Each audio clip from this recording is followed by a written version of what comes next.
Hi everyone, my name is Morgan Lambrecht and I chose to review the article Recent Injury and Health-Related Quality of Life in Adolescent Athletes, which was published in 2009 by the Journal of Athletic Training. So I believe this topic is important because athletic injuries can lead to long-term consequences such as arthritis, recurrent fractures, or chronic headaches. A majority of students playing on sports teams don't end up playing professionally, so what is it all for to have long-term health consequences just for playing in high school?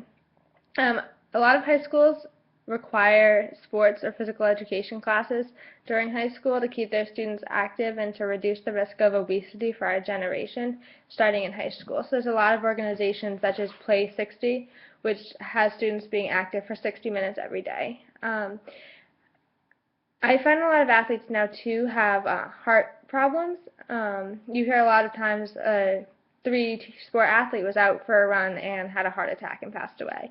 Their heart muscle is so strong that for it to be shocked back, it puts a lot of strain on the body.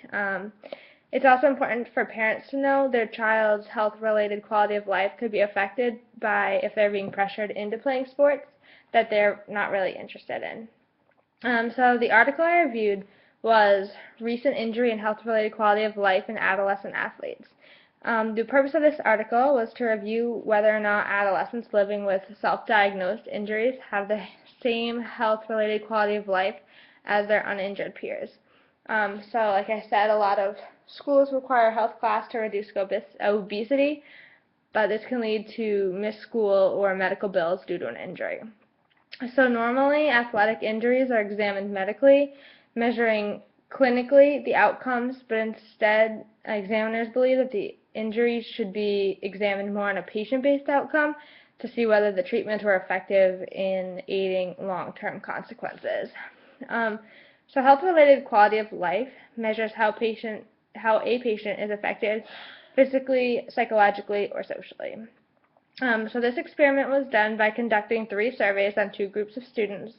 There was the injured athletes and the uninjured athletes from 8 different schools, and the surveys took about 30 minutes together to complete. So the brief medical questionnaire was first. This asked the students their age, background, school activity, and focused on injuries that the student would have obtained 1 week prior to the survey. The injury questions were asked in a broad way, in an open-ended question format, so they could get a lot of answers about the injuries, such as how, where, or what, when they were obtained. The second survey was a short form 36, which received 2 scores, 0 to 100, one for physical quality of life and one for mental quality of life. So the lower the score the athlete received, the lower quality of life they had because of their health problems. The third test was a pediatric outcome data collection instrument, which was used to measure long-term effects of the injury and where on the body the injury took place, whether it was upper body, lower body, extremities, head, spine, chest, to see how serious the injury was. Upon reviewing the results, the researchers found that injured athletes received lower on both the SF36 and the PODCI than the uninjured athletes, showing that they had a lower quality of life. And the life functions that were most affected by these were pain and overall function of the body, known as global functioning. So the results are supported by my own observations because I know friends and peers who suffer from chronic headaches because they had multiple concussions during high school sport athletics.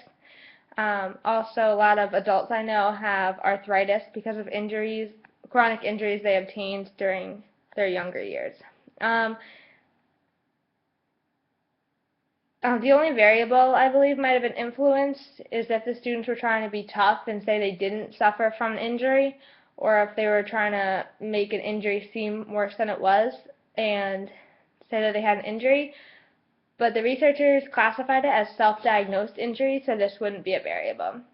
I feel an interesting additional piece would be looking at adults long-term down the road and finding out how their life is and if they're still suffering from the injuries that they received in high school during sports.